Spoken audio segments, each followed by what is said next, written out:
agents.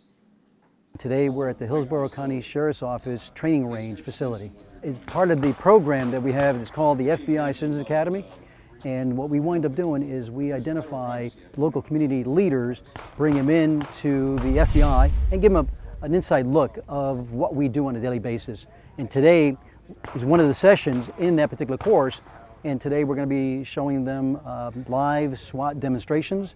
They're going to be talking to some of our hazmat folks, and they're going to be finding out what they do during a crisis situation where there may be a toxic crime scene that they have to put on special gear to go in and process and collect evidence, for example. We also have bomb technicians, and the bomb technicians are going to actually put on live demonstrations and blow things up for them, just to kind of show them from small scales to large scale explosive situations that can be a danger on society. And a lot of those materials that are utilized for these devices actually come from the typical kitchen.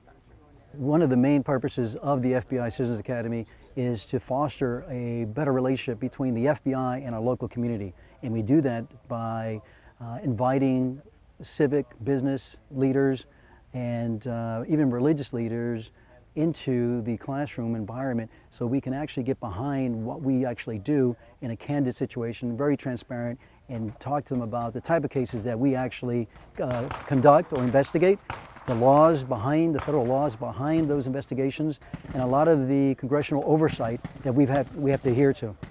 As far as the instructors are concerned, we've got FBI agents that have different expertise in disciplines, and also we have non-agent FBI personnel that play a key role in a lot of the different units that you see out here today.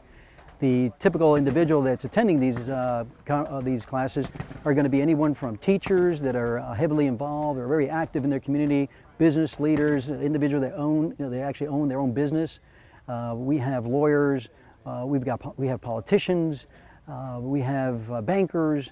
There's a various cross-section of our community that we actually solicit and we recruit from. Again, even including religious leaders from different faiths that we bring in, and we want to show them what the FBI does and open that means of communication between us and the community. We actually hold the Citizens Academy course one time a year here in Tampa. Sometimes we'll double up and we'll actually hold one over in our Orlando office, which is a very large resident agency or satellite office out of the Tampa division. The participants will come into the Citizens Academy program thinking one thing about the FBI, but by the time they finish potentially 8 weeks in this course, they have a whole new understanding of what the FBI really does, and that's one of the purposes of this particular program. And today they're excited because they're actually seeing live shooting demonstrations by some of the best SWAT operators in the area. They're actually going to be able to shoot weapons within the FBI arsenal, everything from handguns to long weapons to the actual traditional Tommy machine gun. So they're very excited in doing that today. Okay, it's up to you. Huh? Go ahead. Okay, so you're going to do the same thing. It's just when you pull the trigger, quickly let off. That way you only fire a couple. Okay, just line it up. Hold it back just a little bit more. There you go. As part of the community, wanted to get involved in learning what the FBI does and how we can be a better asset for them in our community and just have them more connected to the business community. The FBI Citizens Academy had some folks who had been through it before, spoke real highly of it, and put the application through and was selected.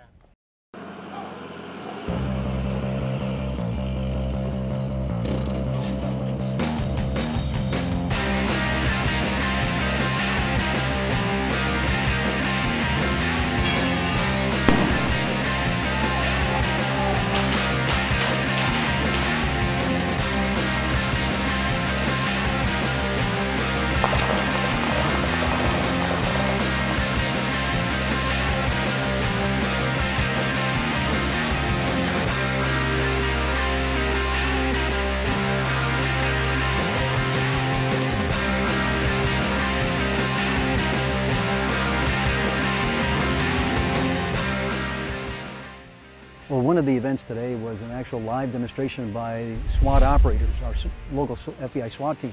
And what they do is they actually go over to the shooting house that's actually set up for this type of situation, this type of training. They come out here on a regular basis to do that, and today they were demonstrating that to the participants of this class. They had a situation where they had information that there were some bad guys that actually kidnapped some individuals. They took them into this shooting house, and which is basically simulating a residence somewhere. And their mission was to go in there and safely neutralize the threat while saving the victims or the hostages inside that environment. Initially, you have to be an FBI agent to begin with, and then there's a tryout process, both physically and also from a tactical perspective and judgment. There are different scenarios throughout the tryout process. And after, if they pass that, then what will happen is they'll become part of the team. And through that participation, they gain expertise and additional training that actually focuses on specific tactical disciplines that we have to carry out during a crisis situation.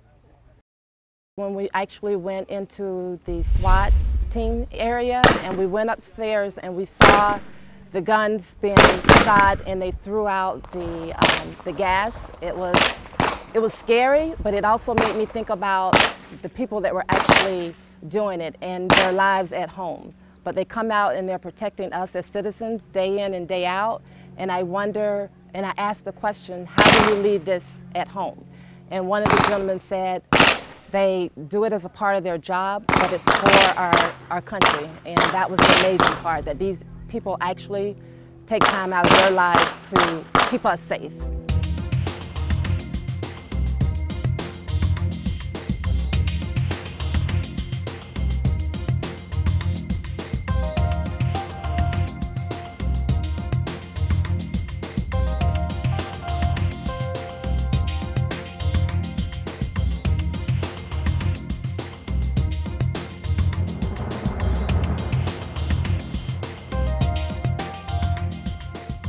When we start talking about another unit such as the hazardous material or hazmat team, they're critical to our overall mission when we're actually out there responding to a situation where there might be toxic substances out there, let's say white powder type call that we get, or there might be gases that are poisonous. So before we can do anything, once the area is secured from the perspective of any perpetrators or any threat to them or their safety, then they don on special equipment and they understand whether it's a biological or radiological type situation, how to proceed to go into that environment and collect evidence that's going to be crucial during a potential investigation and later a prosecution in that situation. This is the Hazardous Evidence Response Team. We're basically a forensic response unit that is functioned around anything that would be hazardous for a typical environment. I'm also a member of our regular evidence response team, but this is a specialty beyond that where you receive training in nuclear, biological, chemical, and other hazards. There's initial standards that are controlled by the National Fire Protection Association as well as several other major entities depending upon the specialty. And they require a 40-hour certification for downrange operations. That's what you have to have before you're allowed to put on protective equipment and actually operate in a hazardous environment legally. In addition, we also have another 40-hour training course on how to collect evidence in hazardous environments. And then we have specialty tracks beyond that. We have a two-part chemical hazards track. We have a biological track, which is another single course. And then when we go over to the radiation side, there are 3 different courses, all of which are around 40 hours to cover different specialties within radiation and other nuclear hazards. There's not a lot of units out there that that fulfill this function. When it comes to anytime somebody were to attempt to use a weapon of mass destruction, whether it be biological, chemical, or radiological nuclear, it becomes a federal case. And even if it is not a federal case and it's just us supporting local law enforcement or anyone else who requests our assistance with the forensic side of it, we can operate and know how to collect forensic evidence while in a hazardous environment. There are lots of teams out there, hazmat teams, every local, whether it be city or county level or state level, fire agency has very proficiently trained first responders that are hazmat certified. They just don't typically do forensic evidence collection in those situations. And then on the other side of it, there are lots of evidence response teams with local law enforcement agencies, but they don't have the hazardous materials side of it. As well as when we're talking about things, certain things within this realm, especially on the radiation side, it could potentially be something that's classified, and obviously that would be where only the federal government could get involved in. Here in Tampa Division, we cover all of Central Florida, so we have the entire west coast of Florida up to Hernando County, and then all the way down to Naples, and then we go across the Central Florida area and we cover Orlando and all of the suburbs of Orlando, as well as Brevard County and the Cape. Obviously we have a major military facility with a lot of command incidents, and it's a potential target for terrorists. Obviously ports, anywhere you have major quantities of goods coming in and out. And we have lots of industries in the area, high-tech industries, and then we have quite a few chemical things in the area, and anything could be a potential target. We also have some rail hubs in the area. But hazardous materials could be anywhere. I mean, obviously people ship fuel everywhere all the time. That's a potential hazardous material. It's not usually something that we would deal with because it's not a federal case, and we only get involved in federal crime scenes or execution of federal search warrants, or as an assistant to a local agency who requests our help with a specific situation.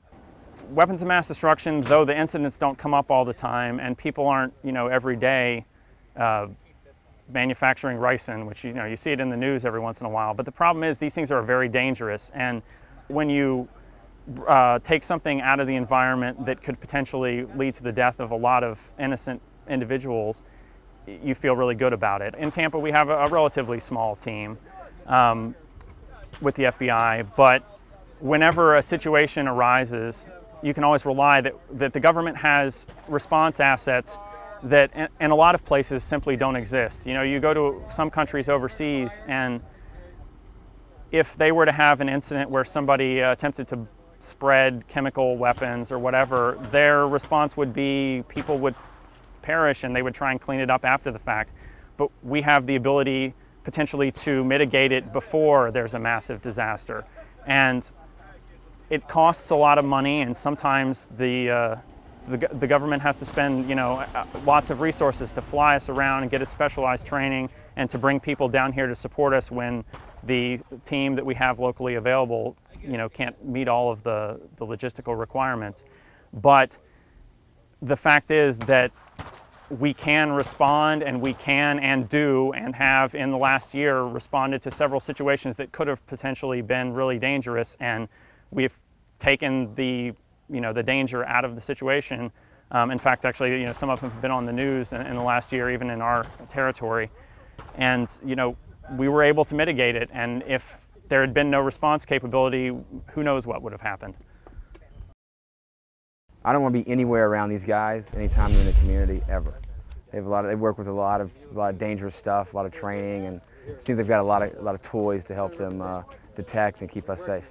We've had a great time today. Looking forward to shooting some guns and blowing some stuff up.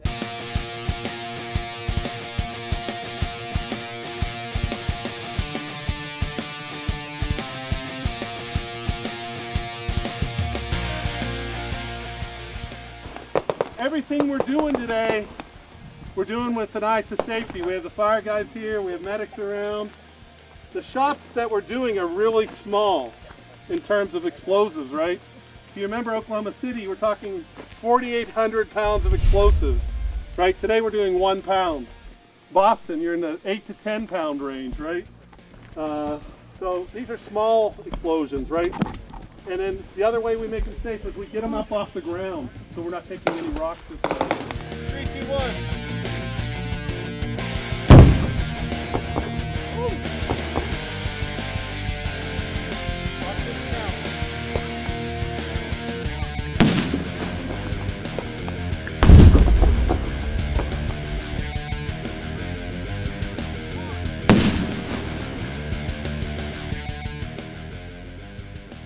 All right, who knows, what bombing did that remind you of?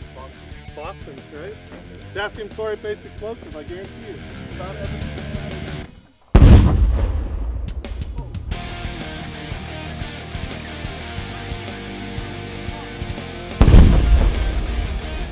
10 ounces, right? Not even a water bottle full.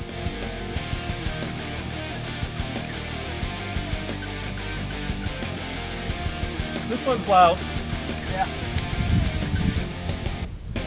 3, 2, 1.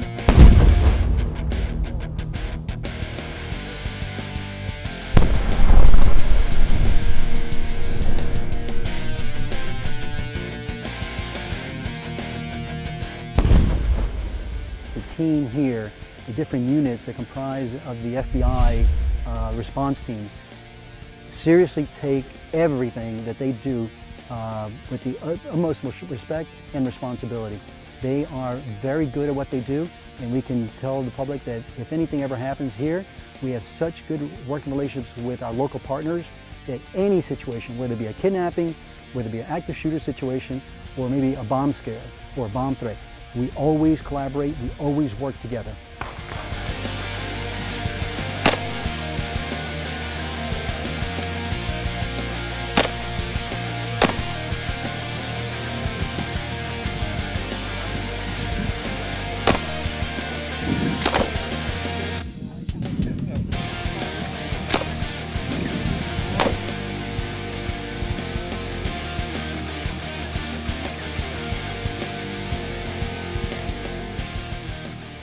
We've got the weapons spaced out well enough today to where hopefully you won't catch a flying piece of brass, but it can happen that a piece of brass will come out of the gun, it'll hit the ejection port the wrong way, it'll come up and fly down, and it'll fly right in everything where the muzzle's going up because you're trying to get that piece of brass out of your shirt.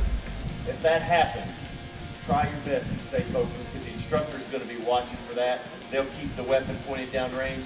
You can hand it to them, and then you can get off and do your dance to get that piece of brass off. It will feel uncomfortable. It will burn your skin. And for those of you who have shirts on like this, I have a couple of pictures of brass landing on these shirts and just melting right through.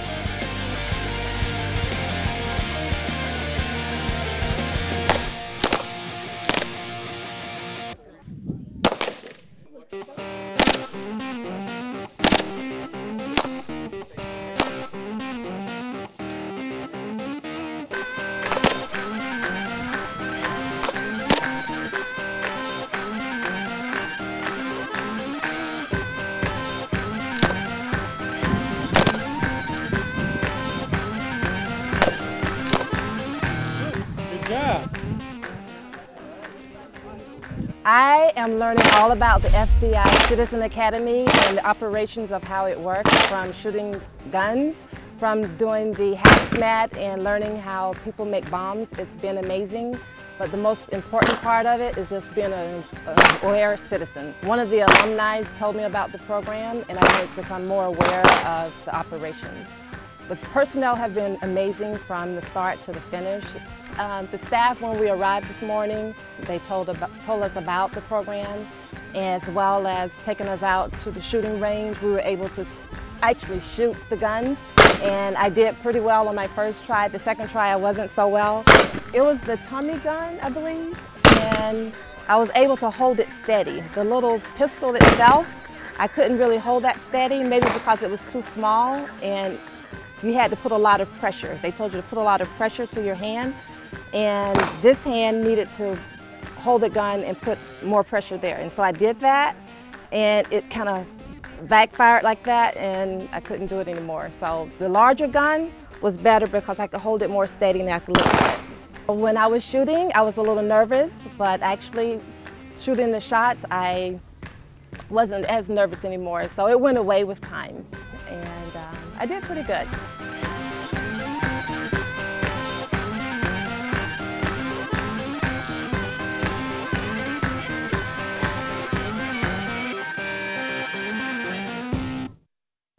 The FBI missions today has really gone through a lot of changes. We have a lot of the traditional responsibilities that the traditional FBI had prior to 9/11, but after 9/11 we became a full partner in the intelligence community looking out for national security. So we work hand in hand not only with local law enforcement, state law enforcement, other federal agencies, but nowadays we are total partners with the intelligence community. So we work very closely with other agencies, Homeland Security, and other agencies that are chartered for their mission is to maintain national security.